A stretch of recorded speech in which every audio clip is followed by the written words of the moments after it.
que también está en tu... Ok, ahora sí.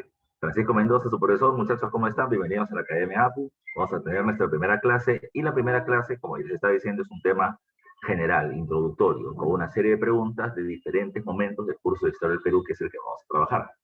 La primera pregunta, como lo estás viendo, dice acá, respecto a la comunidad primitiva en los Andes peruanos. Entonces ya te están poniendo el tema, situémonos ahí, ¿no? El tema termina siendo la comunidad primitiva o el periodo precerámico. El periodo precerámico. Recuerda que John Rowe, ya arqueólogo norteamericano, llama este periodo comunidad primitiva. ¿Por qué? Porque él considera que para poder observar el desarrollo y la evolución de la civilización de los pueblos, tiene que haber necesariamente cerámica. Si no hay cerámica, entonces al periodo en general se le llama precerámico. Pero recuerda que Luis Guillermo Lumbreras termina planteando que lo que en realidad se debe analizar para poder comprender estas sociedades termina siendo las relaciones económico-sociales existentes. Por lo tanto, para Lumbreras, este periodo de la comunidad primitiva se debe dividir en dos. Entre el lítico, donde los grupos humanos están organizados en bandas nómadas depredadoras, ¿ya? Y el arcaico, donde los grupos humanos se van haciendo sedentarios y productores de alimentos de manera progresiva, ¿ya? No te olvides tú. Ahora, recuerda que el arcaico a su vez se subdivide en dos etapas, inferior y superior. ¿Ya? Inferior, cuando los grupos humanos son semisedentarios y además de eso van desarrollando la horticultura y el pastoreo, una economía mixta.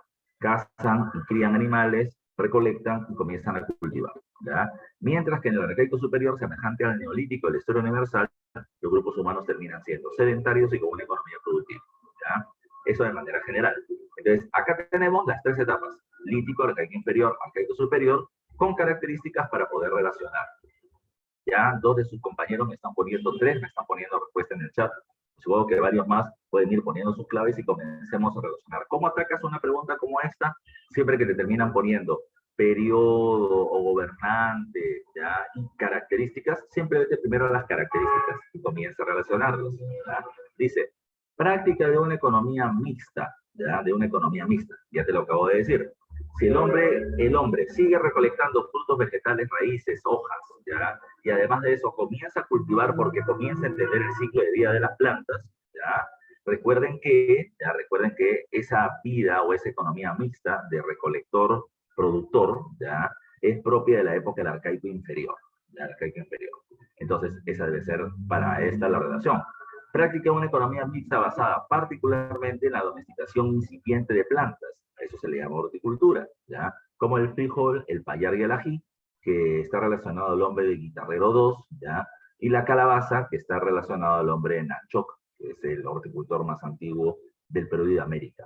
Entonces, la A que estamos viendo por acá está relacionada con qué alternativa. La A va con arcaico inferior. Entonces, 2 con A, ya 2 con A. Si tenemos 2 con A, yo siempre recomiendo para este tipo de preguntas que juegues mucho con las claves. Estas que son para relacionar o para terminar estableciendo si la 1 y la 3 son correctas o verdadero o falso. Ya, juegan mucho con las alternativas. Si la 2 va con la A, ¿cuál podría ser clave? Esta no, ya, esta tampoco, esta tampoco. Así que ya tenemos clave. La B, ya la B. Que supongo que es lo que ustedes están marcando. Ya, a ver, unos me dicen la D, otros me dicen la C. Ya, en promedio, la mitad me dice la B y otros me dan otra clave. ¿Ya? A ver, vamos a ver qué sigue. Dice, se desarrolló un acentuado sedentarismo, ¿ya? Y te dije hace un rato, el arcaico superior es como la revolución neolítica, sedentario y economía productiva. Se desarrolla un acentuado sedentarismo y la construcción de los primeros recintos arquitectónicos. Esa es la otra característica del arcaico superior. Los grupos humanos forman clanes andinos o ayllus y además se tiene una religión organizada, la cual se observa a través de la construcción de templos, ¿ya? Así que esta segunda alternativa va con el arcaico superior. Ya, la segunda alternativa va con el arcaico superior. Es 1B, 2A. Ahí está la relación. ¿Y qué dice la C? Se produjo una contradicción muy fuerte entre el hombre y la naturaleza, razón por la cual nuestra especie, por ejemplo, inició la práctica de expresiones mágico-religiosas. Recuerda que una práctica o una muestra de expresión mágico-religiosa son los entierros funerarios. Recuerda que en la historia universal eso lo comienza a hacer en Neandertal en la época del Paleolítico Medio, y en el Perú se observa en el Lítico, por ejemplo, con los entierros funerarios del hombre de Paiján. ¿Ya? Así que, por lo tanto, la 3 va con la C y esa termina siendo la forma de corroborar que la clave termina siendo la B de bandera. 1B, 2 avión y 3 cabezas.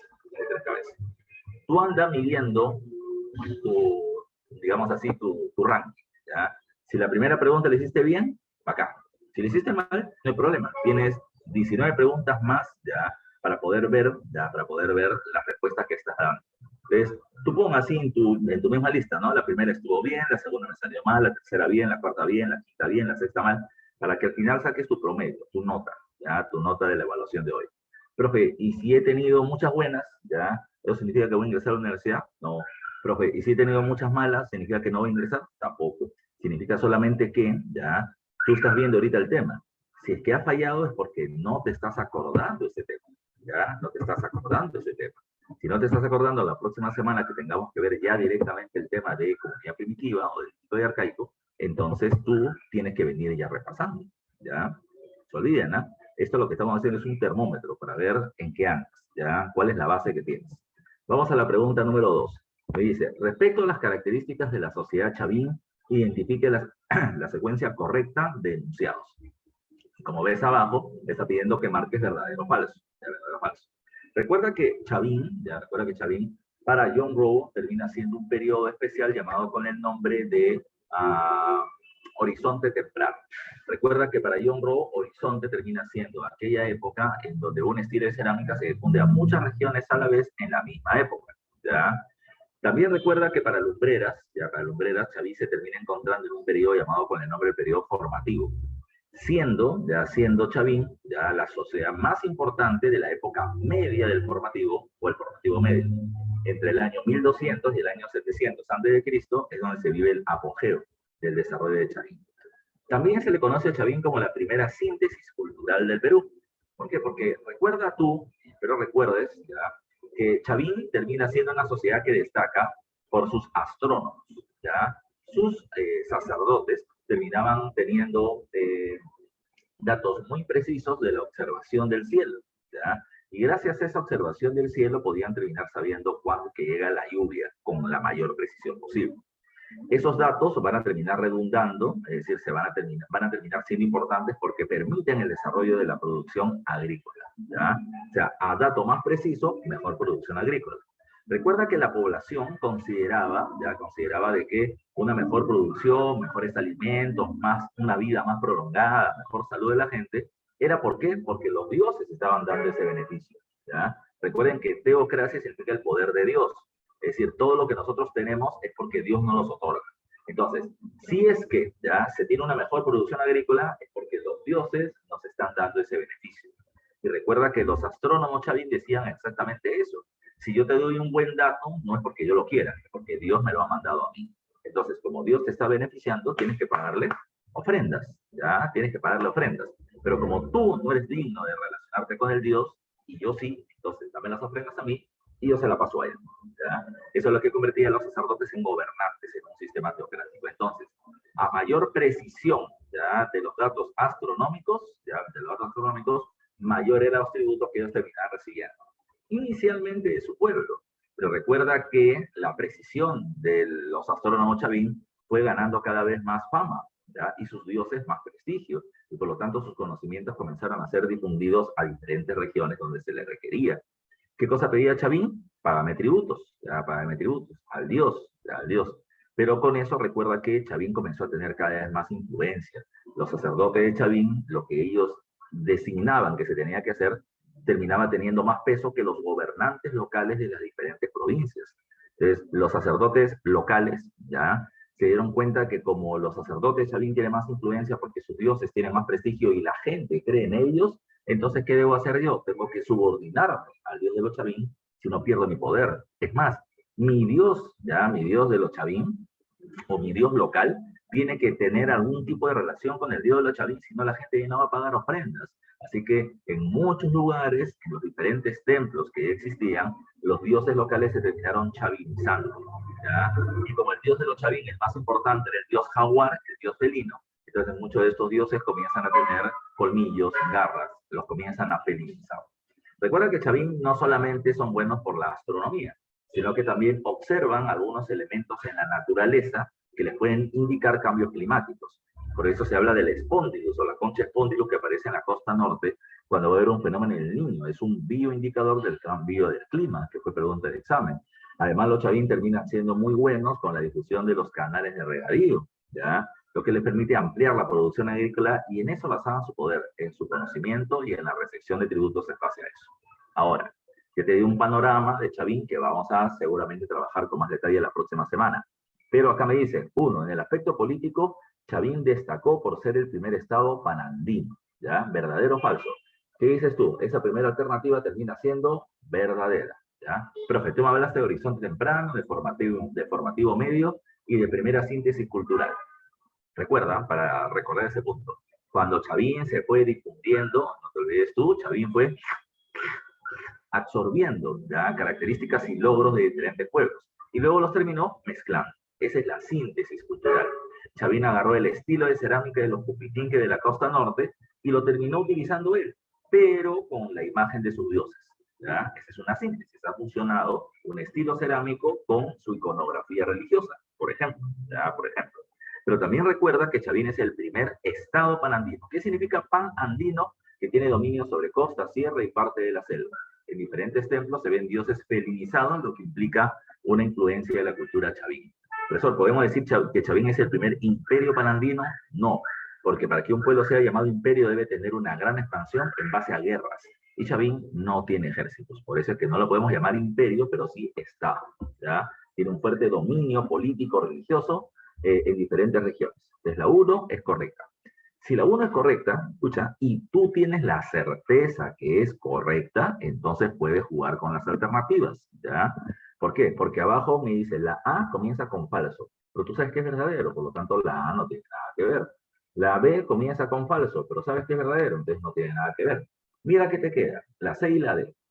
Y mira, para que juegues con las alternativas.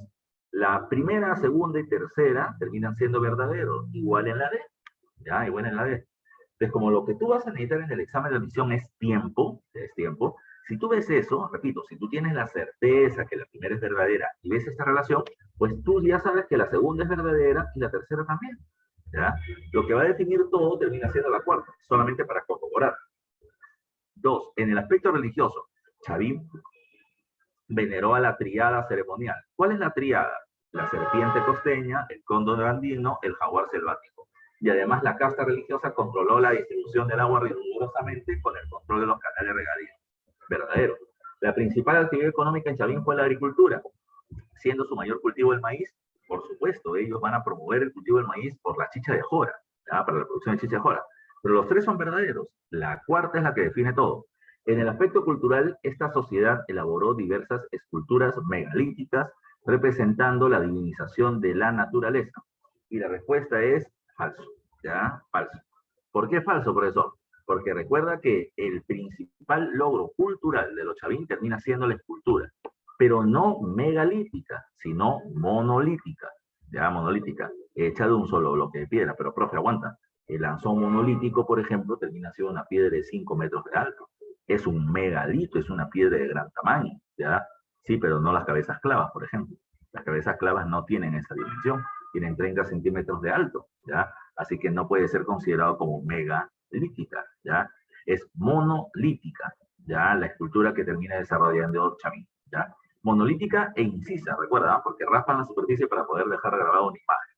Entonces, ese dato acá, este dato de megalítico, es el que termina eliminando esa clave y por lo tanto la mejor alternativa para esta pregunta 2 es la de dedo. ¿Ya? Ya, me están preguntando por interno. Profe, ¿quién es el primer imperio panandino? El primer imperio panandino es Huari. ¿Ya? ¿Qué es monolítica? Te lo acabo de decir, piedras de gran tamaño. ¿Ya? Profe, ¿alguien utiliza megalitos para la arquitectura? Los Huari, disculpa, los Tiahuanaco.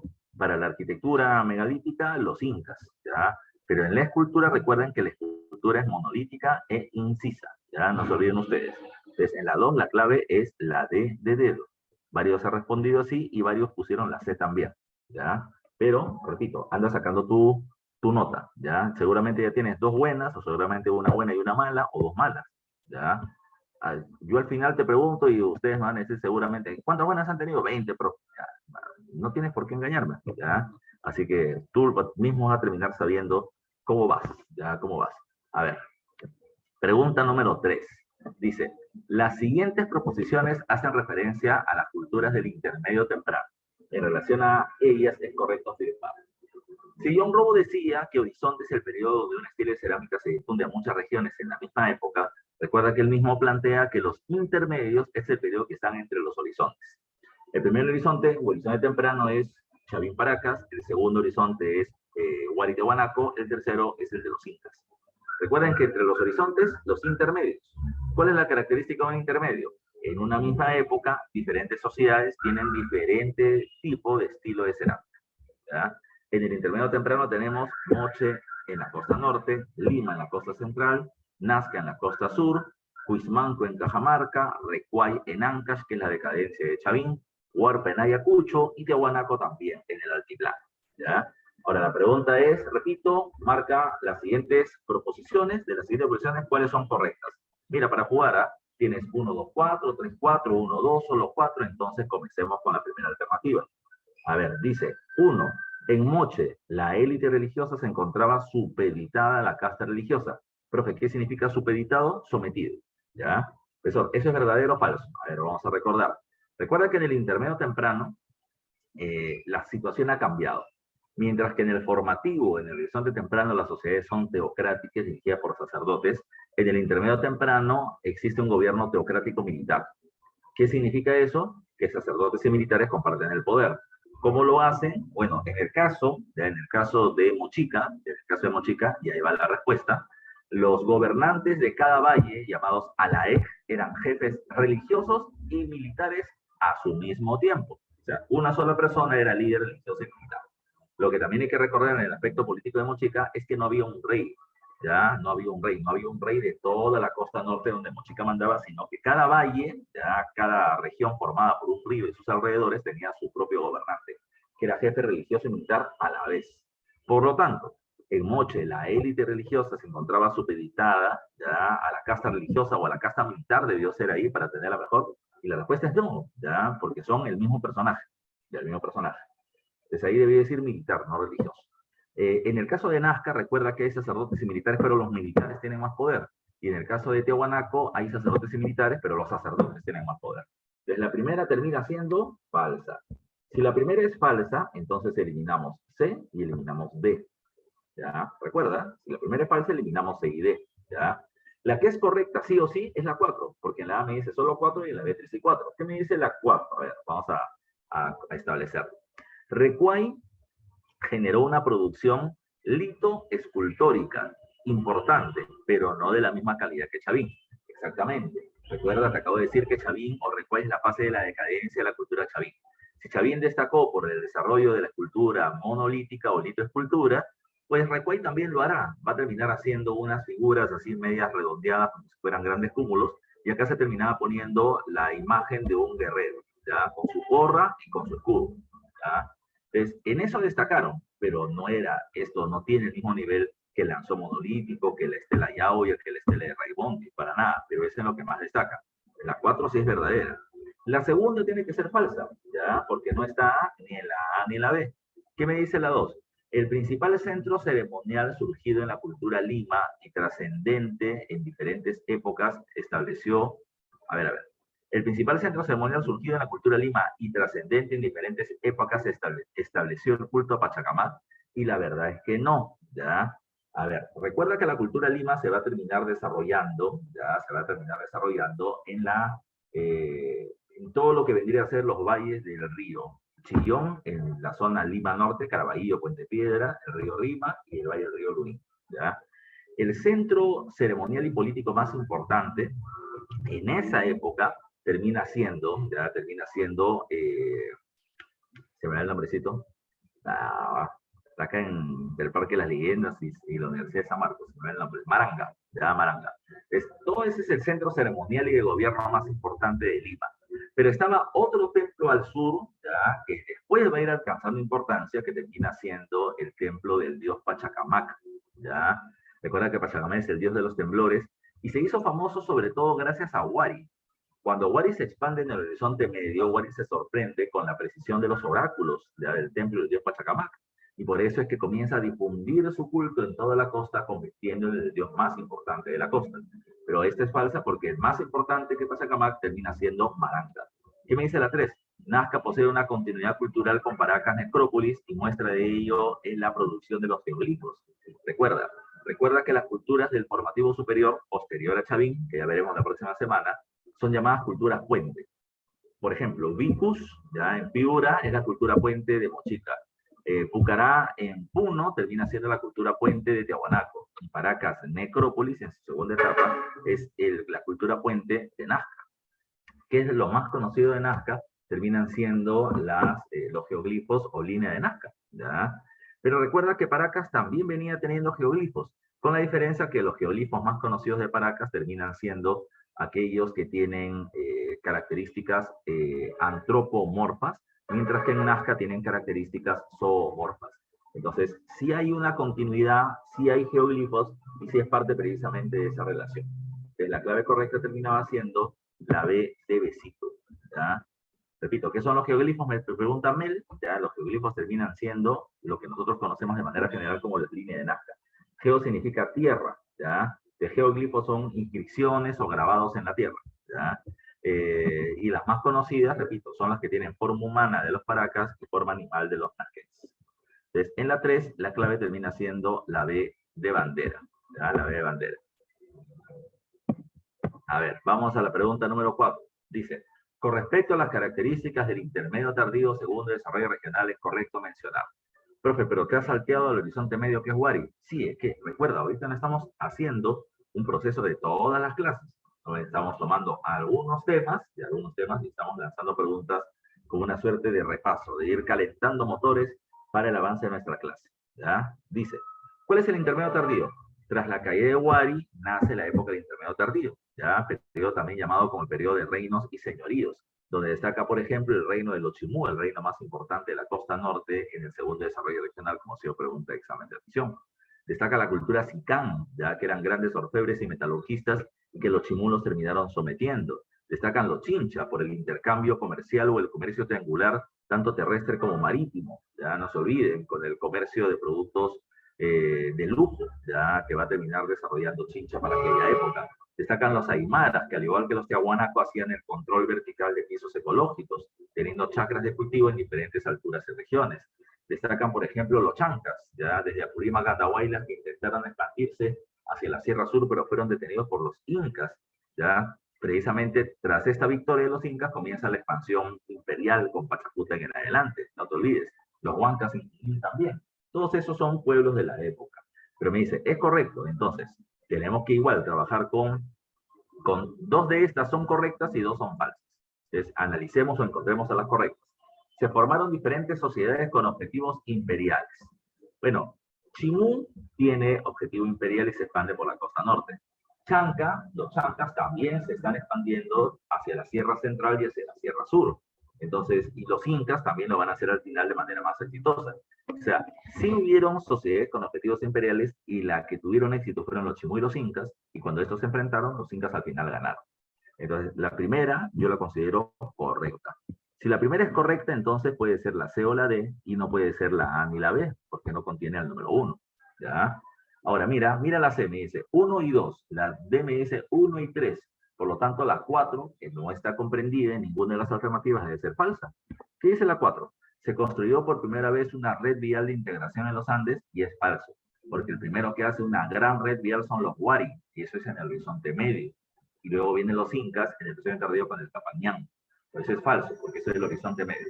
A ver, la 2 o la 3 es la que me va a terminar dando la clave. ¿Qué me dice la 2? Los Andes se dividen en estados o señoríos autónomos entre sí.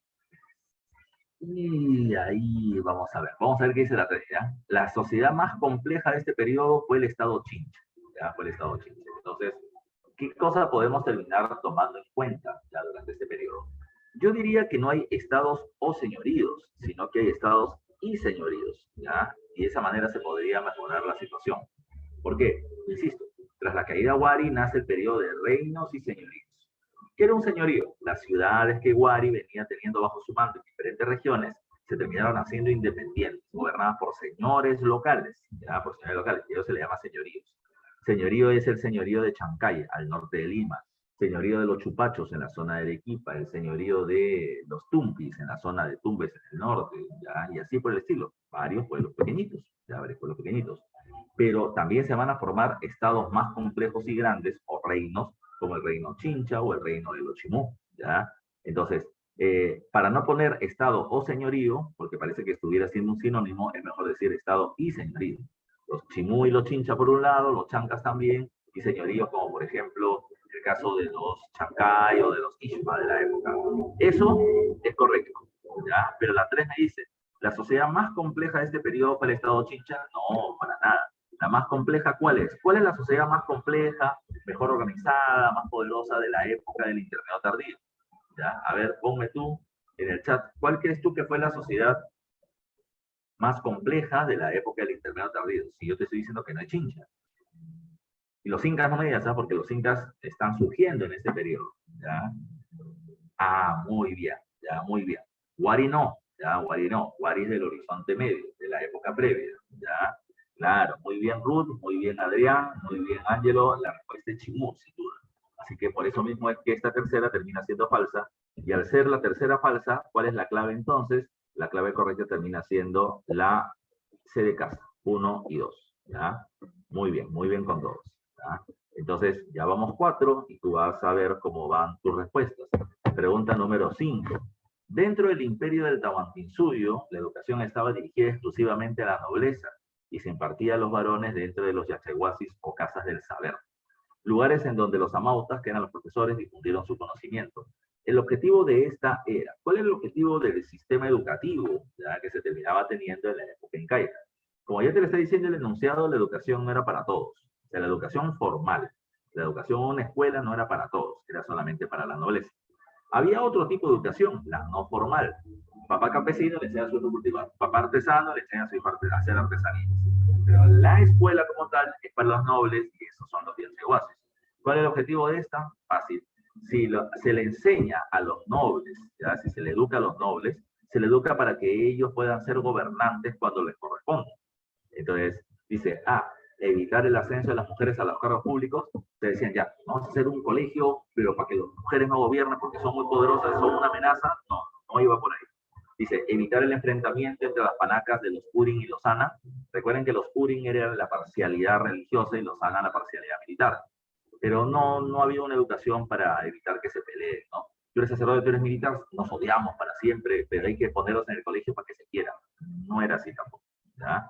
Impulsar la alfabetización masculina dentro del imperio. Recuerden que en el imperio la sociedad es ágrafa, no tiene precisamente escritura. Entonces, no se les puede terminar alfabetizando. Se les va a terminar educando, pero no alfabetizando porque no vienen teniendo letras. Y la D me dice mantener el orden social y preservar la administración incaica. Claro, repito, yo voy a educar a los nobles para que en algún momento asuman el control de algún cargo de gobierno. Y por lo tanto, con eso van a terminar manteniendo el sistema del gobierno incaico como siempre ha sido, con ellos en el poder, ¿ya? Y que la gente reconozca precisamente su condición de subordinados. Por lo tanto, la mejor clave en la pregunta 5, relacionada a la educación en la cultura inca, termina siendo la D de dedo. ¿Ya? La D de dedo. Muy bien, muchachos. Esta pregunta era mucho más directa, ¿no? Era mucho más directa. Claro, cuando hablemos en clase tenemos que hablar de otras cosas, de la organización económica, de la sociedad incaica, del sistema político, pero acá era necesario solamente saber el tema religioso en la pregunta. Acá tenemos una pregunta de carácter política, ya de la postrimería de la época final de los incas. La crisis política del Imperio Incaico fue un conjunto de enfrentamientos provocados por la rivalidad entre Huáscar y Atahualpa, además de la falta de integración imperial, ocasionando posteriormente el fin del imperio. Por ello, relacione verdadero o falso según corresponde. Dice, estos enfrentamientos se dieron principalmente por la ambición del control político del imperio. Y esto es verdadero. Recuerda que es una guerra civil por el control del Estado. Les hago recordar, el papá de ambos es Huayna Cápac. Con Huayna Cápac se logra la máxima expansión del imperio, pero recuerda, se han conquistado algunas tierras entre Colombia y Ecuador, pero recuerda que la expansión imperial ya se ha frenado, tomando en cuenta la gran expansión que se tuvo durante la época de Pachacútec y Tupayupanqui, ¿ya? Recuerda que Tupayupanqui, a su vez, había terminado estableciendo que a cada panaca, a cada familia de los incas, le correspondía una cantidad de tierras en propiedad privada, de acuerdo a cantidad de tierras conquistadas por parte de ese inca, convirtiendo a las panacas de Pachacútec y Tupayupanqui como las más poderosas del imperio. Ahora, recuerda tú que la guerra civil, ya la guerra civil se produjo por algo. Cuando Huayna Cápac Gabón era gobernante, recuerda que se produce una gran cantidad de levantamientos de pueblos que quieren recuperar su libertad, ¿ya? Y estos pueblos van a ser derrotados por Atahualpa. Huayna Cápac le dio a Atahualpa la tarea de acabar con esta rebelión, que él vea qué hacer. Atahualpa decidió no negociar y Atahualpa lo que hizo fue meterle golpe a todo el mundo, ¿ya?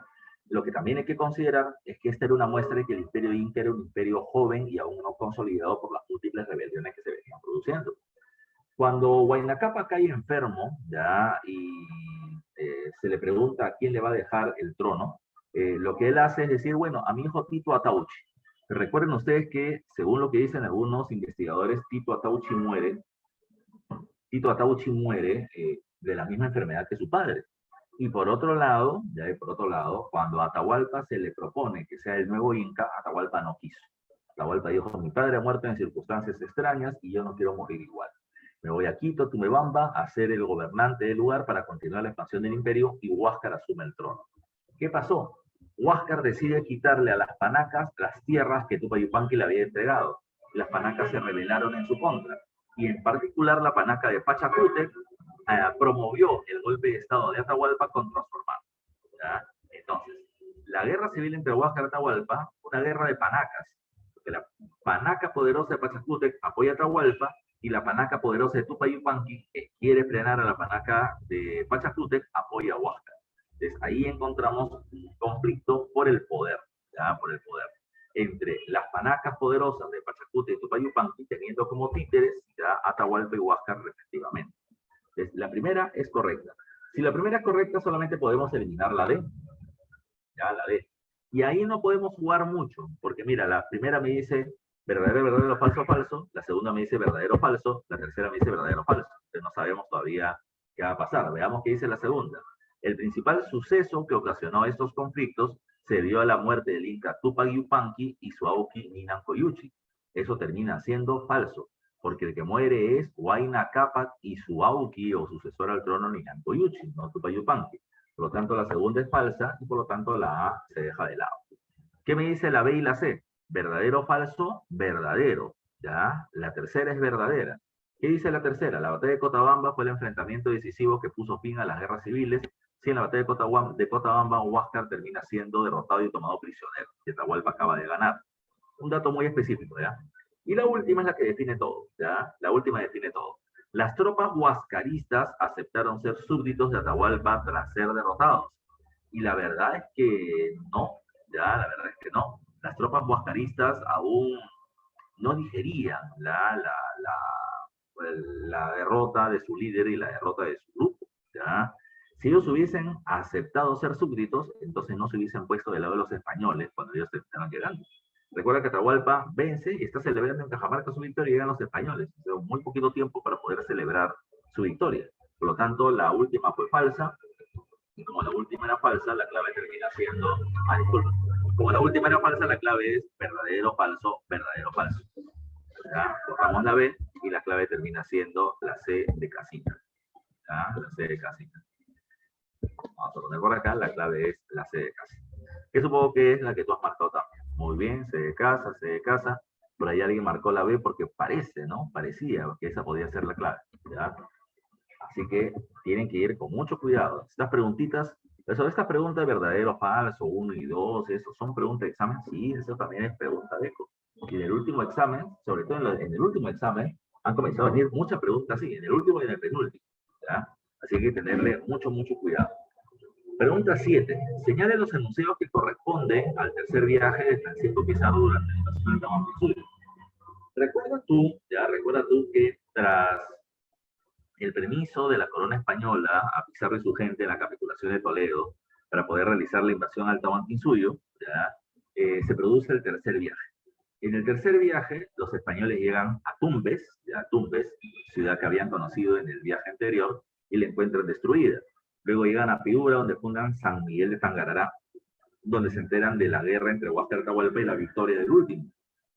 Luego van a terminar teniendo una pequeña entrevista con uno de los ¿qué se puede decir? De los espías que Atahualpa había terminado enviando, y se termina produciendo la entrevista en Cajamarca, donde Atahualpa termina siendo prisionero, donde Atahualpa manda a matar a Huáscar, donde producto de esa acción, Pizarro quiere quitarle la vida a Atahualpa, pero Atahualpa termina planteando pagar por su rescate 2 cuartos de plata y 1 cuarto de oro. Pero recuerda que mientras que se iba obteniendo la plata y el oro, las tropas de Atahualpa se estaban reorganizando para poder liberarlo. Es por eso que Pizarro lo manda a matar con pena de garrote. Y tras esto, recuerden ustedes que los españoles en Cajamarca tienen como nuevo objetivo llegar hacia el Cusco.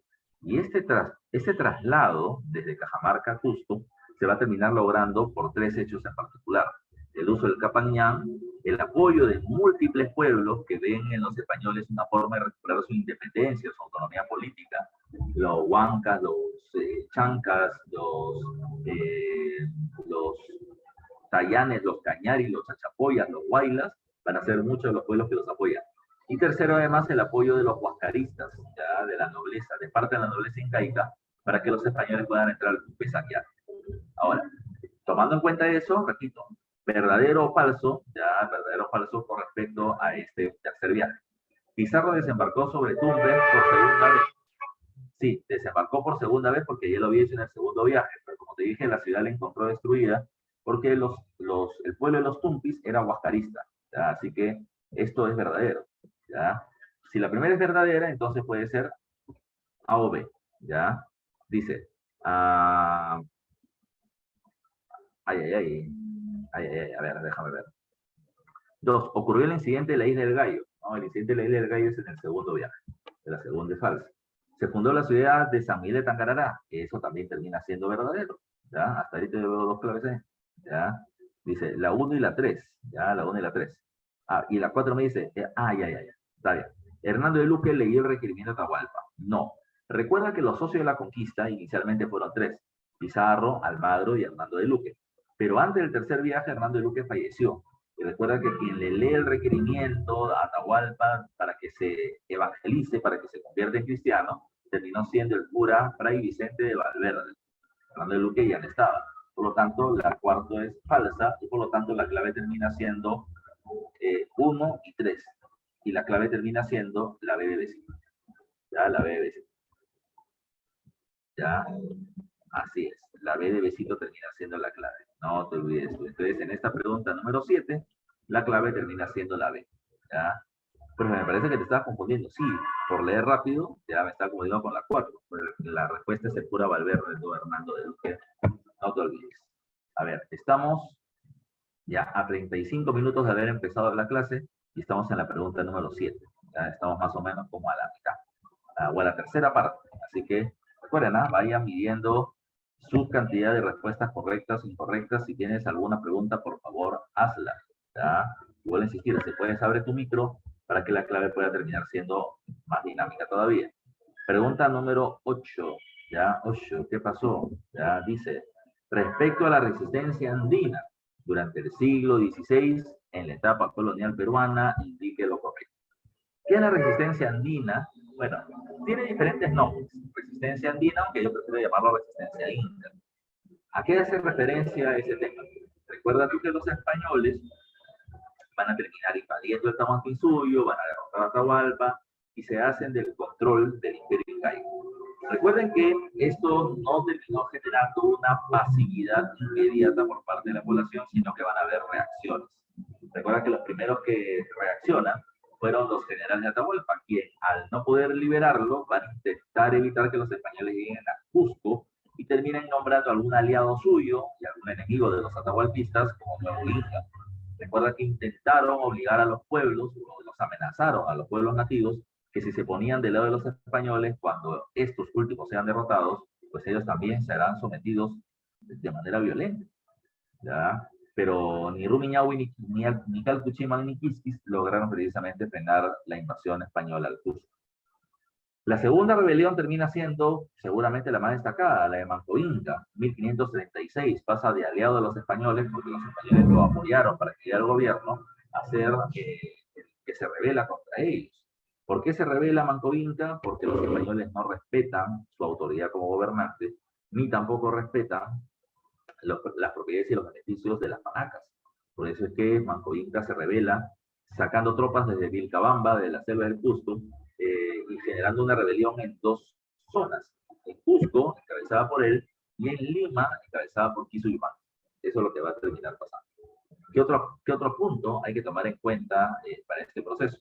Recuerda que las dos rebeliones terminaron siendo derrotadas y al final Manco Inca se retira hacia Vilcabamba, donde se produce un extenso periodo de resistencia llamado como la resistencia de los Incas de Vilcabamba, pero que ya no tenía el mismo peso de antes. Manco Inca intentó recuperar el Tahuantinsuyo y sus sucesores lo que van a intentar es obtener la mayor cantidad de beneficios posibles producto de sus relaciones con los españoles. Recuerda que su hijo Zairi Túpac termina reconociendo al rey de España si le dan la encomienda del Yucay, y así lo hicieron.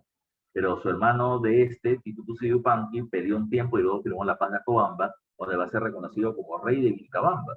Pero su muerte, que fue considerada como un ataque por parte de los españoles, terminó generando ya de que Túpac Amaru I decida no tener más relaciones comerciales con los españoles, y cuando un comerciante quiso entrar al lugar lo mataron. Y eso fue el pretexto perfecto para que el virrey Toledo mande a capturar y asesinar a Túpac Amaru. Recuerden que con eso terminó poniéndose fin a la resistencia de Vilcabamba, aunque hubieron otras resistencias religiosas o culturales, como el caso de el mito del Incarri, o como el caso del movimiento Taquioncoy. Ya, no te olvides. Entonces, respecto a la resistencia andina, que te acabo de repasar rápidamente, indica lo correcto. Dice, 1. El contacto cultural entre occidentales y americanos produjo un sincretismo y también una aculturación. ¿Qué es un sincretismo? El sincretismo termina siendo la mezcla de culturas, la fusión cultural. Y la aculturación es cuando un pueblo va dejando de lado sus características culturales para terminar absorbiendo la del otro. Entonces, ¿hubo eso? Por supuesto, por supuesto. Por ejemplo, el tema del sincretismo, podemos ver el tema religioso. Recuerda que la población andina, cada vez que iba a cultivar, terminaba haciendo una ceremonia de pago a la tierra, de pago a la Pachamama. Pero para los españoles eso terminaba siendo pues, idolatría, eso terminaba siendo un pecado. ¿Ya? Entonces, ¿qué es lo que hicieron los pueblos andinos? Bueno, yo voy a terminar haciendo mi ceremonia de pago a la tierra, pero para que el español no moleste voy a terminar poniendo la imagen de una virgen, la imagen de Jesús crucificado. Es para que cuando el español le dice, ¿qué estás haciendo? Estoy pidiendo Jesucito, pues, que me termine dando un buen cultivo. Pero termina siendo una mezcla cultural. Mantengo mis tradiciones y lo revisto por un poco precisamente de tradiciones cristianas para que no molesten a los españoles. En el tema de la aculturación, bueno, habría que tomar en cuenta el idioma, ¿no? Ya se va a ir aprendiendo el castellano por parte de la gente, algunas propuestas de moral y filosofía occidental, así que eso sí es correcto. La 1 está bien. ¿Qué me dice la 2? La resistencia militar fue propiciada principalmente por las élites incaicas que defendían sus intereses políticos. Eso también es verdadero. Recuerda que ni siquiera toda la élite incaica, una parte de la élite incaica es la que se termina rebelando. Manco Inca y su rebelión de 1536 no logró convencer a las panacas del Cusco por completo que se pongan de su lado. Pero sí hubo un sector de ellos que dijeron, bueno, yo tuve el poder, quiero recuperarlo. Así que por eso es que se van a terminar peleando. ¿Ya? La segunda está bien. ¿Ya? Entonces, hasta ahí, la C no puede ser, la B no puede ser y la D tampoco, porque tiene que contener 1 y 2. ¿Ya? ¿De qué dice la 3? La resistencia militar y religiosa excluyó ya la participación de masas indígenas. Falso, falso. Sí va a haber una participación de población que es parte precisamente de los batallones que van a pelear en favor de las panacas. Entonces, por lo tanto, la tercera A dice excluyó, ¿no? Si excluyó es falso, porque no los excluyó, ellos van a participar de este proceso. Entonces, la tercera termina siendo falsa y por lo tanto la clave correcta es la C de casa. 1 y 2. ¿Ya? Muy bien. ¿Ya? 1 y 2. Entonces ya tenemos con eso la respuesta en la pregunta número 8. No te olvides. Ahí tenemos la respuesta en la pregunta número 8. No te olvides tú, muchachos. Vámonos a la siguiente pregunta. Ya, vámonos a la siguiente pregunta. Pregunta número 9. ¿Qué cosa nos dice la pregunta número 9? Dice, a ver, tras el infructuoso cerco del Cusco, lo que decía hace un rato, Manco Inca se refugió en Vilcabamba con sus hijos. Entró en conversaciones de paz con el gobernador Cristóbal Vaca de Castro, pero murió asesinado a manos de refugiados almagristas que pensaban obtener el perdón del rey con este asesinato. el que le sucede, o el que, es decir, la persona que va a terminar tomando el control del gobierno después de él, va a terminar siendo ¿quién? ¿Ya? Va a terminar siendo su hijo Said Tupac. ¿Y su hijo Said Tupac qué cosa es lo que hizo? A ver, repito, la pregunta es, ¿qué cosa hizo su hijo Said Tupac? Ya le dije hace un ratito. Said Tupac, a diferencia de su papá, no se revela en armas. Al contrario, él va a terminar negociando. En su negociación, él va a terminar diciendo, si a mí me dan la encomienda del Yucay, porque los españoles se venían peleando por encomiendas, yo reconozco al rey de España como rey de esos territorios. Entonces dice acá, A, asedió a las ciudades de Lima y Cusco para expulsar a los españoles, falso, eso lo hizo Manco Inca. ¿Ya? Eso lo hizo Manco Inca. B, firmó la paz de Acobamba con los españoles para ser reconocido. La paz de Acobamba la termina firmando su hermano, Titu Cusi Yupanqui. C, dejó la rebelión y reconoció al rey Felipe II como soberano, ¿ya? Y eso termina siendo verdadero. Dejó la rebelión, ya, consiguiendo la encomienda del Yucay. Y después capturado y ejecutado por orden del virrey Francisco de Toledo, eso le pasa a Tupac Amaru. Por lo tanto, la clave correcta termina siendo la C de Cacique. Ya la C de Cacique. Muy bien, ya muy bien. Pues recuerdan, ¿eh? Acabo de recibir solamente 4 respuestas, ustedes son 58. Así que por lo tanto deberían haber 15, 20 respuestas. ¿Eh? Repito, profe, pero no respondo porque me agarro si fallo, si fallas, fallaste, vuelvo a repetir. Si fallas, fallaste, no hay problema. Puedes fallar acá, no puedes fallar durante el examen. ¿Ya? No te olvides tú. Ya, no te olvides tú. A ver, vamos con otra pregunta más. Ya vamos con otra pregunta más. Pregunta número 9 o pregunta número 10. ¿Ya? ¿Qué cosa dice la pregunta número 10? Dice, la resistencia andina comenzó con el enfrentamiento de los guerreros atahualpistas contra los invasores hispanos. Al respecto, señale lo incorrecto. Lo incorrecto, ten cuidado con esto, se me están pidiendo lo falso. ¿Ya? Me están pidiendo lo falso, no lo verdadero. A ver, la resistencia quiteña empezó tras la muerte de Huayna Cápac. ¿Ya? Repito, la resistencia quiteña, ¿ya? Pero sobre todo la resistencia quiteña. Mira, se le suele llamar como resistencia quiteña a la resistencia de los generales de Atahualpa, ¿ya? Entonces, ¿empezó tras la muerte de Huayna Cápac? No, la resistencia quiteña se produce tras la muerte de Atahualpa. Así que la primera termina siendo falsa. ¿Ya? La primera es falsa. A ver, si la primera es falsa, me están pidiendo lo falso, entonces puede ser la B o la D. ¿Ya? La segunda también debe ser falsa. ¿La resistencia atahualpista tuvo como líder a Tupac Hualpa? No. Tupac Hualpa terminó siendo quien inicialmente los españoles apoyarían para que sea nombrado como Inca en el Cusco. A su muerte entró Manco Inca. ¿Ya? Pero recuerden, la segunda, por lo tanto, también termina siendo falsa. La resistencia atahualpista tuvo como líder a quien? A Rumiñahui, Calpuchímac y Quisquis. La segunda es falsa. La tercera, Calpuchímac envenenó a Tupac Hualpa durante la marcha al Cusco. ¿Ya? Bueno, lo que dicen en las versiones es que sí. Se dice de que Calpuchímac fue tomado prisionero, ya los españoles y los indígenas lo terminaron llevando como tal, y que de alguna manera Calpuchímac terminó asesinando a Tupac Hualpa envenenado, y por eso es que Manco Inca asumió el comando del gobierno. Entonces, por lo tanto, disculpa, Calpuchímac envenenado a Tupac Hualpa, sí, esto es verdadero. Por lo tanto, como esto es verdadero, entonces la clave, porque me están pidiendo las falsas, terminan siendo 1 y 2. ¿Tá? No te olvides tú. ¿Tá? No te olvides tú. Las falsas terminan siendo la 1 y la 2 en esta alternativa, en esta pregunta. En esta pregunta. A ver. Entonces, ya que tenemos eso, vámonos al siguiente punto, a la pregunta número 11. A la pregunta número 11. Dice, a ver, respecto a las guerras civiles entre los españoles, claro, acá me están diciendo que me pregunta, profe, el títere Tupac Hualpa, así es. Recuerden que lo llaman Toparpa o Inca títere. ¿Por qué? Porque en realidad va a ser manipulado por los españoles. ¿No? Pregunta 11. Respecto a las guerras civiles entre los españoles en la etapa colonial de nuestra historia, ordene cronológicamente. Repito, guerras civiles, ya, ordene cronológicamente. A ver, para comenzar. Recuerda tú que las guerras civiles van a terminar produciéndose en 3 o hasta en 4 episodios, depende del historiador que tú lees. ¿Ya? Recuerda que las 3 guerras civiles tienen como causa de fondo el control de encomiendas. ¿Qué es una encomienda? Recuerden que los españoles que invaden América en general y el Tahuantinsuyo en específico querían ser grandes señores feudales, tener tierras en propiedad y sirvientes o siervos que les paguen tributos. La corona española no dio eso, ¿ya? La corona española terminó dando como beneficio a quienes participaron en el proceso de invasión el control de encomiendas. ¿Qué era una encomienda? Un pueblo de indios, ¿ya? El cual iba a seguir haciendo su vida normal, ¿ya? Pero un español tendría que cuidarlos. Ese pueblo se llamaba encomienda y el español que los recibe se llama encomendero. El español va a terminar dando, ¿qué cosa?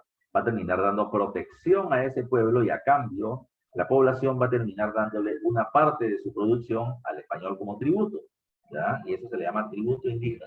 Recuerda que el mayor beneficio de una encomienda era el tributo. Ahora, habían encomiendas que eran más ricas que otras, ¿ya? ¿Por qué? Porque tenían más gente o las tierras eran más fértiles. Más gente y más productividad, por lo tanto, mejores tributos, ¿ya? Lo que dices tú. La Primera Guerra Civil enfrenta a Pizarro y a Almagro por el control del Cusco y a los seguidores de ambos, ¿por qué? Porque las encomiendas de los pizarristas en Nueva Castilla eran más productivas, eran más ricas que la de los almagristas en el sur. De los almagristas peleaban por su líder para que éste derrote a Pizarro y le entreguen a ellos, a los almagristas, las ricas encomiendas del norte. Por el contrario, los almagristas o los pizarristas pelean por su líder para poder mantener las encomiendas que tienen. Recuerda tú que Diego Almagro es asesinado ya en la batalla de las Salinas. Recuerda que los almagristas asesinan a Francisco Pizarro en Lima y nombran a Almagro el Mozo como gobernador del Perú. Y con ello los almagristas se hacen el control de las ricas encomiendas del norte. Recuerda tú también que la corona envía a un nuevo gobernador que es Vaca de Castro, que con apoyo de los pizarristas derrota a los almagristas. Y para que estos dos no se peleen, estos dos grupos no se peleen, encomiendas para todos, contentos. Están explotando los indios y vienen las leyes nuevas de Indias, ¿ya? Y recuerden que las leyes nuevas de Indias van a terminar generando, como característica, ¿qué cosa? Las leyes nuevas establecieron la eliminación de la perpetuidad de las encomiendas, lo que a los encomenderos no les gustó y se rebelaron. ¿Cómo se rebelaron? Recuerden, bajo el liderazgo de Gonzalo Pizarro, van a ser derrotados en la batalla de Jaticahuana por Pedro de la Gasca. ¿Ya? Pedro de la Gasca establece un nuevo reparto de encomiendas, el reparto de Huaynarima, pero como no todos se vieron beneficiados, se produce la rebelión de los insatisfechos de Francisco Hernández de Girón, que también será derrotado. Con esto ya te abierto el panorama, ya la ventana solamente sobre el tema. ¿Qué me dice acá? 1. Vaca de Castro derrotó al Almagro del Mozo en la batalla de Chupas, hasta ahí es correcto, y logró recuperar el principio de autoridad español en el territorio, eso también es correcto. ¿Ya? No se olviden ustedes. Vaca de Castro no es virrey, solamente es gobernador, pero él acabó con las encomiendas o con la rebelión de los encomenderos al terminar derrotando a la rebelión del Almagro del Mozo. La primera es verdadera entonces. Pero me están diciendo ordena cronológicamente, no si es verdadero o falso, las tres son verdad. Pero esto es parte de la Primera Guerra Civil, entonces. ¿Ya? La Primera Guerra Civil. Gonzalo Pizarro derrotó al primer virrey del Perú y se opuso a la aplicación de la Ley Nueva de Indias. Claro, eso es parte de la Segunda Guerra Civil. ¿Ya? Él no le va a permitir el ingreso a Lima y luego, cuando este quiere regresar al Perú como sea, lo asesinan al primer virrey en la batalla de Inaquito, Guayaquito. 3. En la conferencia de Madrid en 1537, Pizarro cedió legalmente la posesión temporal del Cusco a Diego Almagro. Ese es en la Primera Guerra Civil.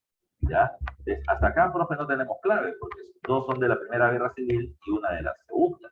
Entonces, lo que es correcto es que la 2 tiene que ir al final. Si la 2 tiene que ir al final, puede ser esta de acá o esta de acá. Pero, profe, ¿cuál va primero? ¿Vaca de Castro o la conferencia de Madrid? Entonces, vamos a recordar. Almagro y su gente se fueron hacia el sur, hacia la gobernación de la Nueva Toledo que le correspondía. Pero mientras fue yendo más al sur, las tierras eran menos fértiles y las encomiendas menos ricas. Por eso es que este personaje, ¿qué fue lo que hizo?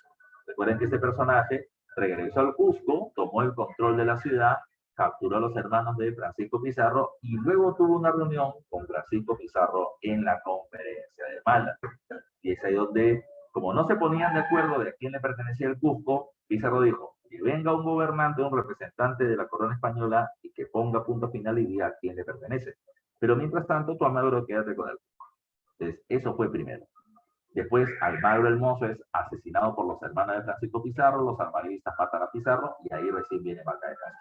Entonces, el orden termina siendo que esta, la 3 es primera, luego viene la número 1, ya, que es segunda, y luego viene la número 2, que es tercera.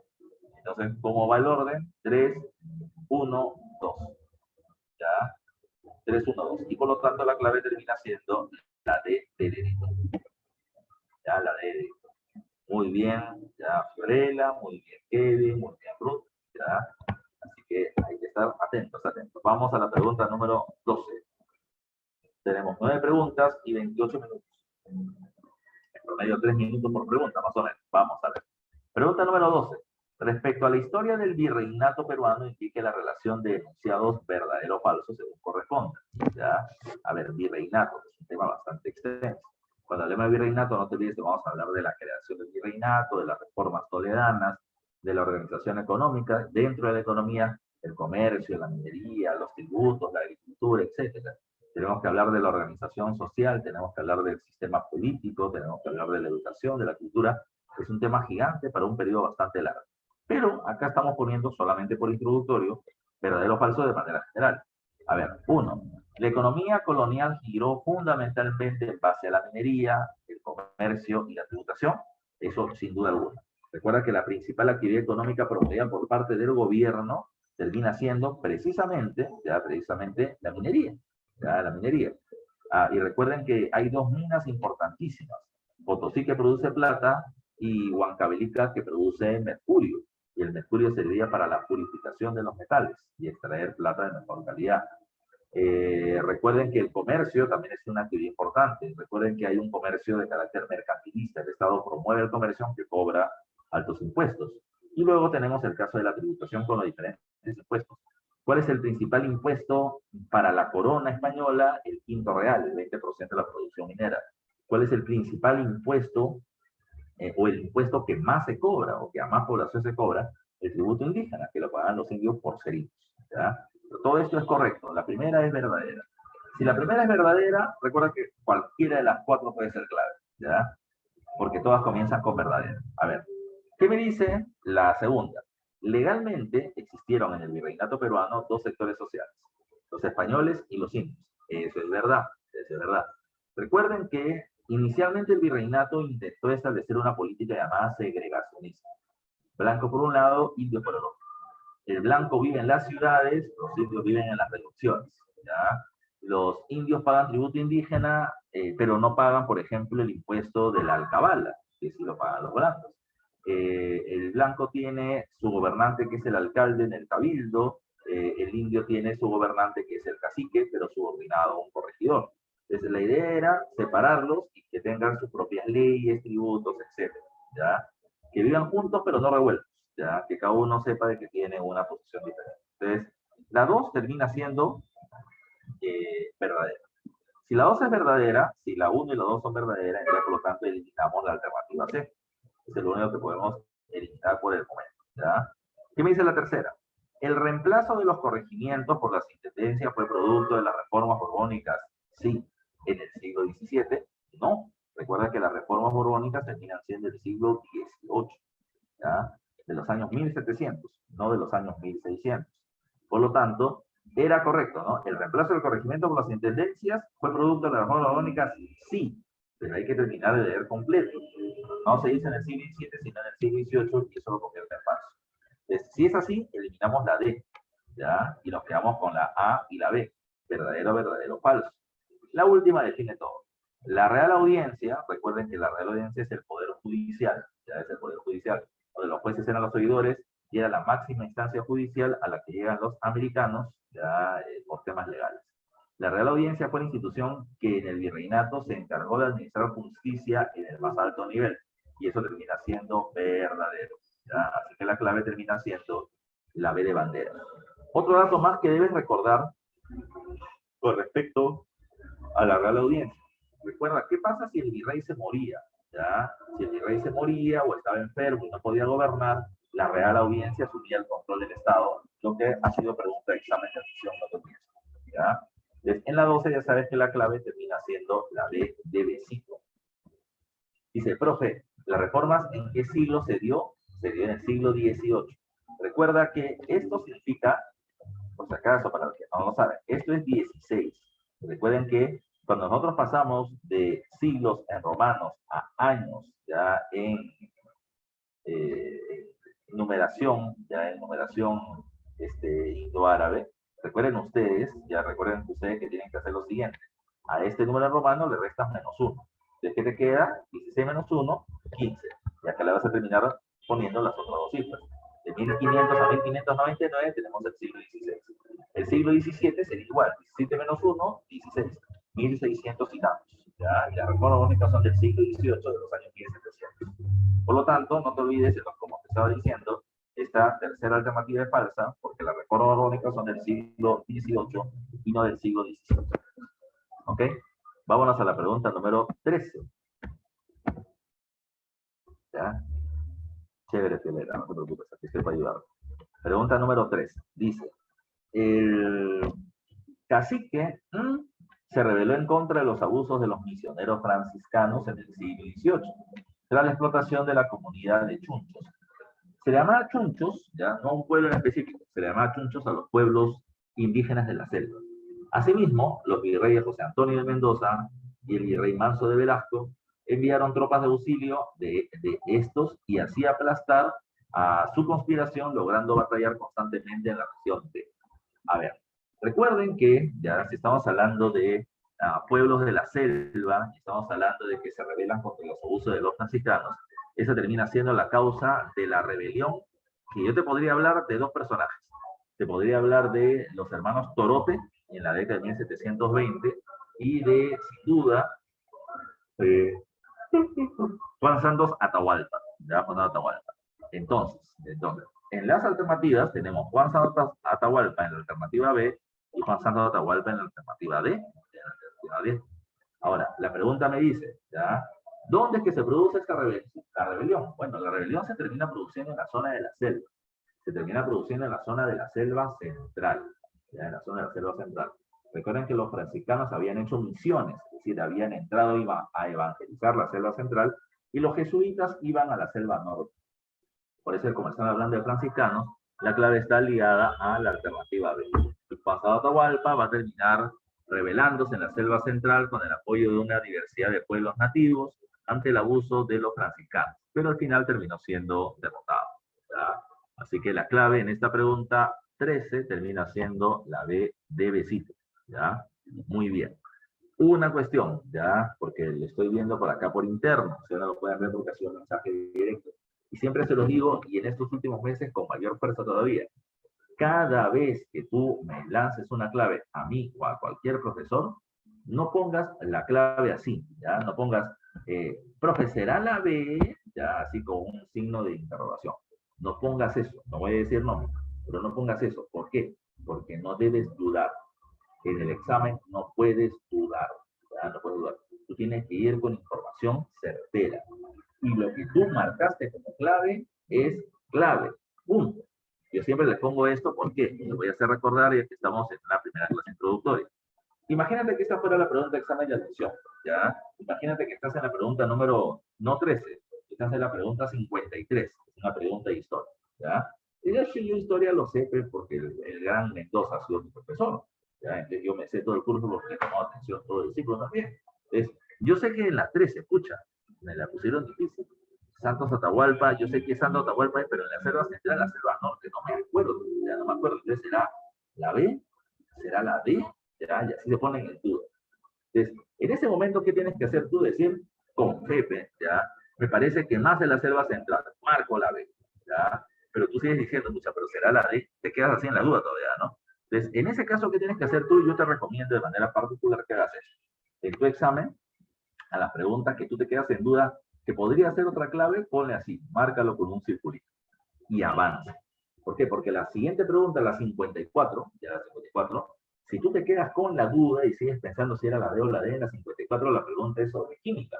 Y acá sí que el compuesto cal, del derivado tal, que el método redox, ¿ya? Y en ese momento, mientras tú estás pensando en eso, sigues pensando, ¿era la B o era la D en la pregunta anterior? Y no te va a dejar concentrar. Así que pregunta que tú marcas con fe, ¿ya? Márcala, ¡pum! ¿Ya? La fe es lo más lindo de la vida, dice el puto. Así que tú márcalo nomás y sigue avanzando, insisto. Si te sobra tiempo, que en estos exámenes ya no sobra tiempo para nada, ya podrás regresar a la pregunta, pero si no, avanza, avanza, avanza, avanza. No duden, porque la duda mata en el momento del examen, ¿ya? ¿Alguno de ustedes alguna vez nos ha matado la duda de algo? ¿Ya? Tú confías en alguien, ¿ya? Pero ese alguien que te está diciendo que ha hecho algo, ¿ya? Y tus amigos te dicen de que no ha hecho eso, estaba haciendo otra cosa. Entonces tú dices, ¿verdad lo que me está diciendo? ¿Quién me está engañando? ¿Me está engañando mi salud? ¿Me está engañando él o me está engañando ella? ¿Ya? Realmente, ¿por qué me ve la frente? ¿Ya? Entonces la duda mata, la duda mata. Y estás ahí dándole vueltas y vueltas y no te terminas concentrando. Te vuelvo a repetir, en el momento del examen, lo que tú marcaste, para adelante nomás, para adelante. Pregunta 14. Pregunta sobre independencia. Luego de la partida del libertador José de San Martín, en el Perú se dieron varios sucesos importantes hasta antes de la llegada de Bolívar, quien llegó al puerto del Callao en 1820. Relaciona estos sucesos que corresponden. Recuerda, luego de la partida de San Martín, recuerda que la independencia tiene 4 fases. 1, la corriente libertadora del sur, desde que San Martín llega al Perú en 1820 hasta que proclama la independencia el 28 de julio de 1821. Luego viene el protectorado, de que San Martín proclama la independencia, ya hasta que se retira del Perú, formando el primer Congreso peruano. ¿Ya? Luego viene la tercera etapa, el primer Congreso Constituyente. ¿Ya? Desde que San Martín se retiró, se formó la Constitución y se produce las campañas de puertos intermedios al sur que terminan con derrota, hasta que llega Simón Bolívar, que es la cuarta etapa con la corriente libertadora del norte. Entonces, dice acá, luego de la partida de San Martín, ya luego de la partida de San Martín, se va a terminar iniciando un periodo llamado con el nombre de ya el primer Congreso, hasta antes de la de Simón Bolívar. La pregunta es sobre el primer Congreso. ¿Qué pasa en el primer Congreso peruano? Dice, 1, primer Congreso Constituyente, Junta Gubernativa o Gobierno de Ribahuel. Entonces vamos a ver la situación. Lo primero que se establece ya es el primer Congreso Constituyente, en donde los congresistas son principalmente abogados y sacerdotes. ¿Ya? Recuerda tú que el presidente de ese Congreso es Francisco Javier de Luna Pizarro, arzobispo de Lima y primer presidente del Congreso del Perú. La tarea del primer Congreso Constituyente es establecer una constitución. Y es la Constitución de 1823, que establece que el gobierno peruano es una república y que habrá una junta gubernativa. ¿Ya? No habrá un presidente, sino 3 personajes que van a terminar teniendo el poder ejecutivo en sus manos. Lamar, Salazar y Batlle. La junta gubernativa, tenía como tarea derrotar a las fuerzas realistas o españolas en el sur. Y para eso se termina creando la primera campaña de puertos intermedios. La primera campaña de puertos intermedios intentó derrotar ya a las fuerzas realistas en el sur, pero fracasó. Y ante el fracaso, recuerda que un oficial, Santa Cruz, amenaza al Congreso de la República con darle golpe de Estado si no ponen a Ribagüero como presidente. Eso se llamó el motín de Balconcillos y Ribagüero fue nombrado presidente y se forma la segunda campaña de puertos intermedios con Santa Cruz a la cabeza, siendo derrotado también ellos por parte de los realistas. Entonces, ya te di el orden. Dice, la primera campaña de puertos intermedios, ¿con quién va? Con la primera junta gubernativa. Entonces, la 2 va con la A. La segunda campaña de puertos intermedios, cuando Ribagüero fue el presidente, liderando esta campaña de puertos intermedios, Santa Cruz. Y la supresión de los títulos de Castilla y la formación del Congreso y de la Constitución es el primer Congreso Constituyente, lo cual está en la 1. Entonces, ¿cuál es el orden? 1C, 2A, 3B. 1C, 2A, 3B está en la alternativa B de vecino. Ahí está, la B de bandera. ¿Ya? De las 5 respuestas que tengo, 4 han dicho la B, 1 me ha dicho la C. Así que por lo tanto, ahí tenemos muy buena cantidad de respuestas. A ver, alguien me terminó planteando algo por acá que no lo leí, recién estaba viendo un ratito. Alguien por interno me ha puesto, profe, yo siempre tengo dudas, ¿ya?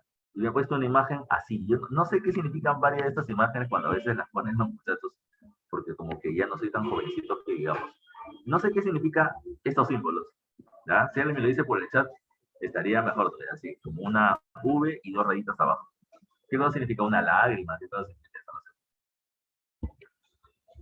Ah, tristeza, ya sería tristeza, ya. Entonces, vuelvo a repetir, quien me ha dicho, no voy a decir quién, yo sí lo puedo ver, ¿ya?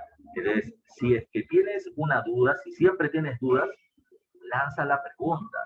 No termines quedándote con la duda. ¿Ya? No termines quedándote con la duda. ¿Ya? Por si acaso. Vuelvo a insistir. Profe, pero me da roche preguntar. Pero yo no te hago roche cuando pregunto. Yo soy, y varios de ustedes me conocen, y ya la siguiente semana nos vamos a ver acá en clase directamente en el aula, y saben que yo soy, los que me conocen tiempo, saben que soy bien juguetón, hasta burlón, ¿ya? Pero después no, yo soy de que me acerco y hasta que te termine de responder todas las preguntas que tienes, no me muevo. Bueno, ahora por pandemia no me voy a poder acercar a tu sitio, pero yo puedo responder lo que pueda responder. Tampoco vas a hacer preguntas sobre mi vida personal, ¿ya? Pero sobre el tema yo te puedo terminar respondiendo todo lo que pueda, ¿ya? A ver, vámonos a la pregunta número 15. ¿Cómo vamos con el tiempo? Ahí está, nos quedan 13 minutos y nos terminan quedando 6 preguntas, ¿ya? A ver, respecto a los políticos y los caudillos de inicio del primer militarismo, relaciones. Recuerda que al haber logrado la independencia comienza el primer militarismo, y el primer militarismo es un periodo de 45 años donde el ejército tiene el monopolio del control del Estado, porque solamente los presidentes van a ser militares. Pero este primer militarismo se subdivide en dos, el caudillismo militar y la prosperidad palacio. De los gobernantes que están acá, todos son de la época del caudillismo. Recuerda que en el caudillismo hay una debilidad económica y una inestabilidad política. En el aspecto económico, recuerda que los principales ingresos del Estado son el tributo indígena y el cobro de impuestos por el comercio o aduanas, y en el aspecto de la inestabilidad son los permanentes intentos de golpe de Estado y guerras civiles que se van a producir. ¿Ya?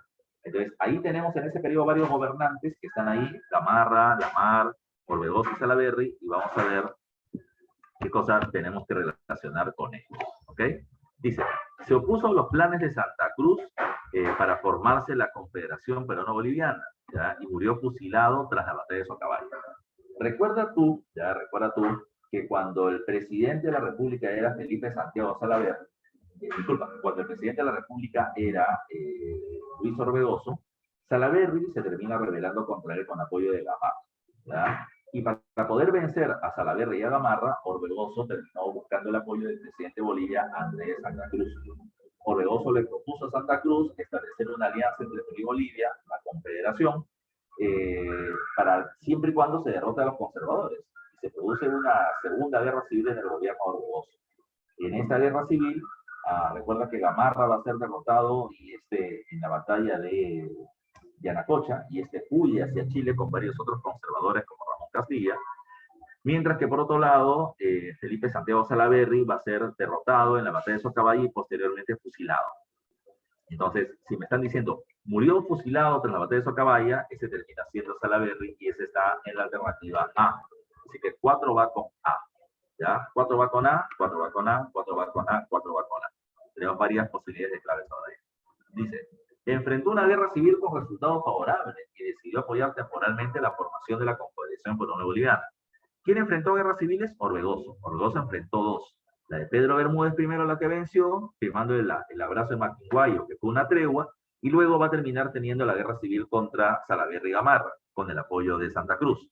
Entonces, la B está relacionada a Orbegoso. 3 con B. Si 3 va con B, acá tenemos 3 va con B. Así que esa debería ser la clave. A ver, inició la guerra contra la Gran Colombia, pretendiendo recuperar Guayaquil y defender la soberanía de Jaén y Maica. Eso se hace durante el gobierno de José de la Mar, ¿ya? Pero recuerda que finalmente va a terminar siendo derrotado, tiene que firmar el convenio de Girón, y Gamarra argumentó de que ese convenio de Girón regalaba tierras a la Gran Colombia, y bajo ese argumento le dio golpe de Estado, ¿ya? ¿Y qué me dice la D? Efectuó un gobierno autoritario y conservador de la época, el cual se opuso con un discurso al congresista liberal González Vigil. Recuerden ustedes, ¿ah? Recuerda que durante este periodo tenemos un gobierno, yo siempre lo llamo así, un gobierno pendular, en donde pasamos de liberales a conservadores, de conservadores a liberales, de liberales a conservadores, de manera como si fuera un péndulo, pero nunca progresando. Recuerda que el primer presidente fue Lamar. Lamar era conservador en el aspecto económico, pero en el aspecto político él le dio el poder al Congreso, que era liberal. Gamarra era conservador en lo político y proteccionista en lo económico, sumamente conservador. Puso aranceles muy altos, perjudicando el comercio con Inglaterra y el comercio de los liberales, pero también estableció políticas conservadoras muy rígidas, lo que generó una pelea con los liberales, incluso el congresista Francisco de Paula González Vigil decía en una famosa frase: yo debo acusar, yo acuso, y criticaba permanentemente al gobierno de Gamarra. Entonces la B va con Gamarra y ya tenemos la clave. 1 dedo, 2 cabeza, 3 bandera, 4 avión. Y la clave termina siendo la D de dolor. Ya, la D de dolor. Dice, profe, ¿en qué se diferencia un gobierno autoritario de un gobierno dictatorial? Ah, eso ha sido pregunta de examen, el último examen de admisión. Ya, si no me vino para pregunta de Fujimori, creo, ¿no? Ya, mira, un gobierno dictatorial, ya un gobierno dictatorial, es aquel que, en términos modernos, es aquel que llega al gobierno por la fuerza y se mantiene por la fuerza, lo que se llamaría una tiranía en la época romana. ¿Ya? En cambio, un gobierno autoritario es aquel que ha llegado por vía democrática, por vía electoral, pero manipula las leyes y las instituciones para poder mantener o concentrar más poderes en sus manos. ¿Ya? Entonces, Fujimori termina siendo un gobernante mezclado, porque él fue elegido por vía democrática, ya por vía democrática, pero luego terminó cerrando el Congreso y terminó rompiendo las instituciones del Estado que él dirigía. Y eso lo hace un dictador, ¿ya? Pero luego en el 95 se reelige mediante la vía democrática, ¿ya? Pero manipula las leyes para poder reelegirse. De tal manera que siendo un presidente electo manipula leyes e instituciones para poder quedarse en el gobierno, eso lo hace autoritario. ¿Ya? Dictador llega y se mantiene por el uso de la fuerza, el autoritario llega por vía electoral y manipula leyes e instituciones para poder quedarse en el gobierno. ¿Ya? Espero me haya dejado entender, así de manera didáctica. Si me dices sí, bacán. Si me dices no, te lo vuelvo a repetir. ¿Ya? Chévere. ¿Ya? Así que por lo tanto, eso es lo que encontramos en este sentido. Vámonos a la pregunta número 16. ¿Qué dice la 16? A ver. Marque verdadero o falso de acuerdo a la prosperidad falaz. ¿Ya? A la prosperidad falaz, la época del guano. A diferencia de la época del caudillismo, en esta época los gobernantes siguen siendo militares, pero hay una mayor estabilidad política y más estabilidad económica producto de la venta del guano durante este periodo. ¿Ya? Y es un gobierno autoritario definitivamente. ¿Ya? Ahora, en el caso de la prosperidad falaz, recuerda que yo puedo ver dos etapas: pre y posguerra contra España. En la época preguerra contra España, el hombre más poderoso sin duda terminó siendo Ramón Castilla, 2 veces presidente de la República. Cuando no pudo ser presidente de manera sucesiva, apoyó la candidatura de Echenique. Cuando Echenique entra en el escándalo de la consolidación, lo vota Echenique con la Revolución Liberal. Y luego de su segundo gobierno es presidente del Congreso. Luego viene la guerra contra España. España nos invade por el control del guano, argumentando la deuda de la independencia que le veníamos teniendo. Pero después de derrotar a España, recuerden qué había pasado. En plena guerra contra España, la exportación del guano peruano fue muy baja y el precio del guano fue muy elevado. Y se comenzó a buscar recursos alternativos y apareció el salitre. Tras la guerra contra España habíamos ganado, logrado mantener nuestra independencia, pero nuestra economía estaba en retroceso porque el guano se había hecho demasiado caro. ¿Ya? No te olvides tú.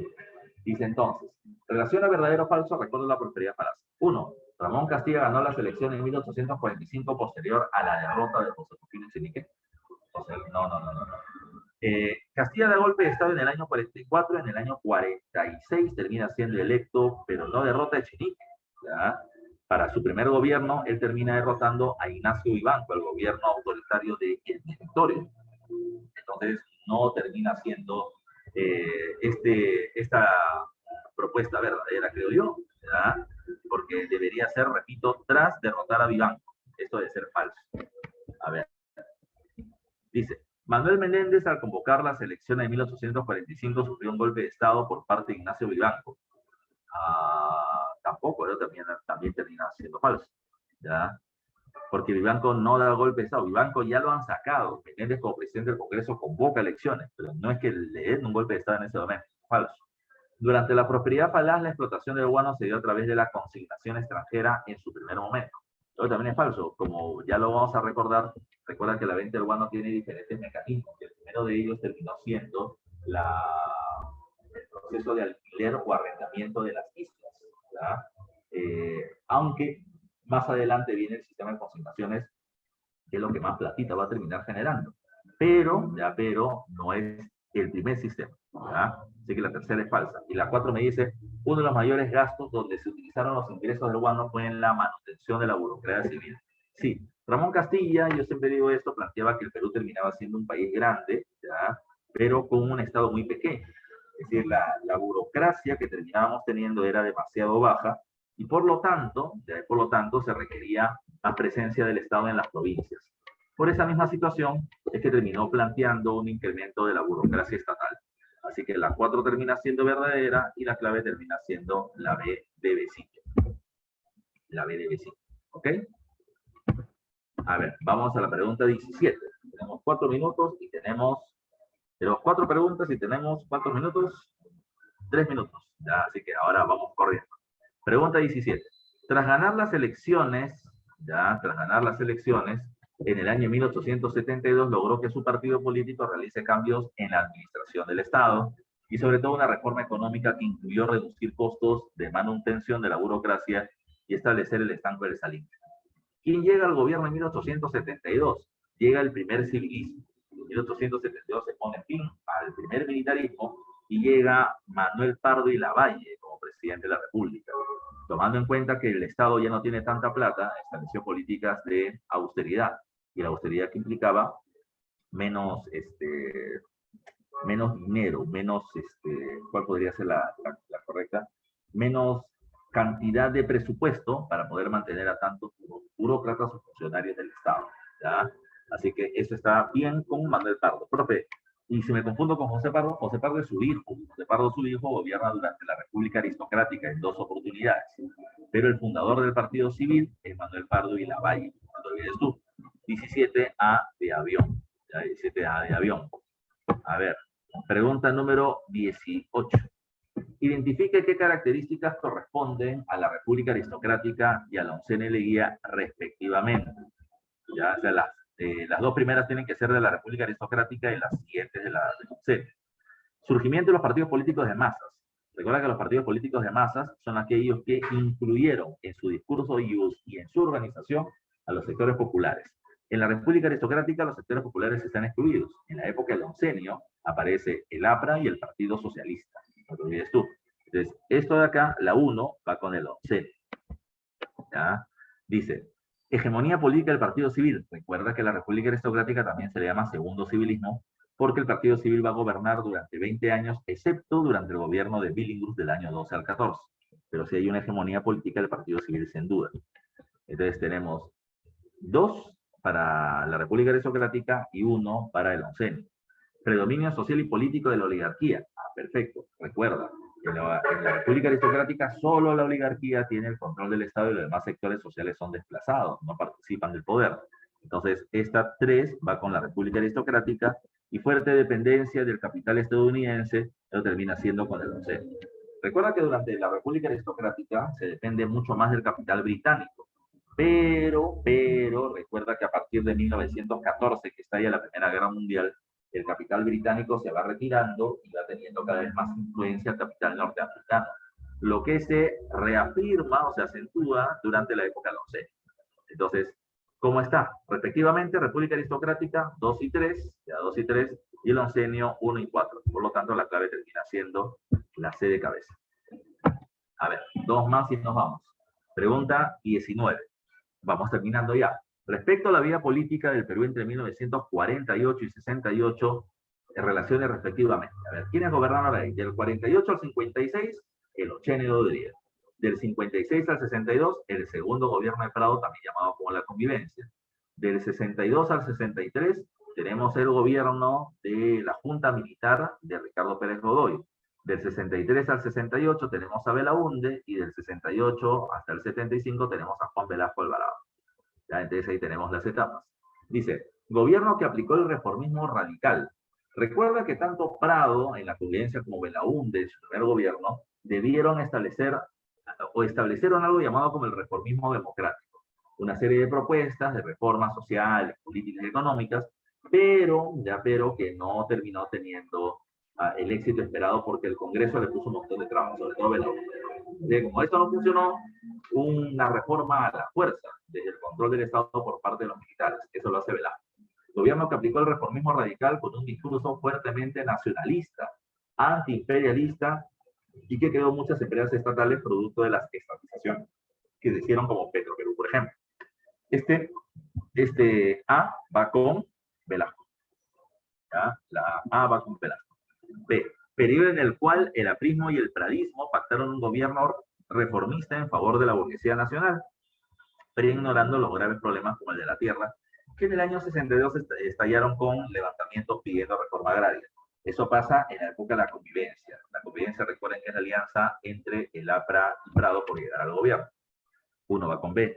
C, el régimen pro-oligárquico que buscó agradar a la clase media y contentar con una política asistencialista a las clases populares, además de invertir en grandes obras públicas, debido al auge de las exportaciones. Y para complementar eso es, ¿por qué se tuvo tantas exportaciones? Por la guerra de Corea. Entonces, eso va con podría. La 2 va con la C. Dice, gobierno democrático que no efectuó la gran reforma agraria, a pesar de existir su ley de bases. No habría llevado a cabo dicho cambio por contar con una mayoría legislativa obstruccionista. Precisamente, Belaúnde propone la reforma agraria, pero el Congreso de mayoría odrillista y aprista no se lo permitieron. ¿Cuál es el orden? 1 bandera, 2 cabeza, 3 dedos. 1 bandera, 2 cabeza, 3 dedos, 4A. La clave termina siendo la C de casa. ¿Ya? 19 C de casa, muy bien, C de Castillo, palabra del maestro. Y pregunta número 20, nos vamos con esta, dice. Para que un gobierno sea denominado como autoritario debe cumplir 3 requisitos básicos: control de los poderes del Estado, manipulación de las leyes en favor del régimen y eliminación, ya sea mediante hostigamiento, encarcelamiento, asesinato u otros medios, de sus opositores. El decenio del gobierno de Fujimori es considerado como un régimen autoritario y sobre ello establezca el valor de la no falsedad. 1. Se capturó y encarceló a los principales líderes del movimiento subversivo Sendero Luminoso del MRTA. Bueno,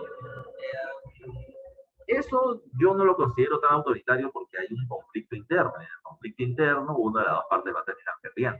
Entonces ahí no hay, profesor, pero está eliminando a sus enemigos. Bueno, sí, pero era parte de un conflicto que ya venía desde antes. Realmente Fujimori llegó para eliminarlos. O sea, era parte de la política de Estado que ya se venía teniendo de tiempo atrás. Yo diría que este es falso, pero vamos a ver. Destituyó magistrado del Tribunal Constitucional por oponerse a la ley de interpretación auténtica de la Constitución que legalizaba su nueva postulación. Así es. En 1996, a finales de año, un grupo de congresistas fujimoristas saca una ley por la cual se decía que Fujimori se podía reelegir una vez más en el año 2000. La oposición le pidió al Tribunal Constitucional que decida y un grupo de miembros del tribunal dijeron no. Fujimori ya se eligió en el 95, no se puede volver a reelegir en el año 2000. Y como le hicieron eso, Fujimori los votó. Así que eso sí es autoritario porque está manipulando leyes e instituciones a su favor. Tercero, disolvió el Congreso de la República y estableció una nueva constitución que justificaba su derecho a la reelección presidencial. Está manipulando las leyes para que él se pueda quedar en el gobierno. Eso termina siendo parte de una característica autoritaria. Incrementó el gasto de la defensa nacional, estableciendo mayores ingresos para las Fuerzas Armadas, aliados importantes del régimen. Bueno, eso no termina siendo, ya eso no eso fue parte de la situación política. Recuerda que Fujimori en el año 92 da un golpe de Estado y tiene el apoyo de las Fuerzas Armadas. Y para poder mantenerse en el poder, le comienza a dar un montón de dinero a las Fuerzas Armadas, en salarios, compras de armas y coimas que hay de por medio. Y esa era una forma de control de instituciones para poder quedarse en el control del gobierno. Así que esta es verdadera. La que yo considero que es falsa es la primera, porque parte de un conflicto interno, ¿ya? Así que la clave correcta en esta pregunta termina siendo la A de avión, ¿ya? La A de avión. En la 20, la A de avión es la clave, ya no la C de Castillo, sino la A de avión. Y por lo tanto, esto es lo que tenemos que ver ahora. Repito, tú has medido tus respuestas correctas y falsas y ya puedes terminar sabiendo en qué temas tienes que terminar ahondando un poco más y es a lo que le tienes que dar más atención en las próximas clases que vamos a tener. Bueno, por mí, muchachos, hasta el día de hoy es nuestra clase. Ya nos vemos la siguiente semana, ya de manera presencial. Así que vamos a estudiar con todo y a seguir cuidándose para que puedan estar en clase presencial la próxima semana.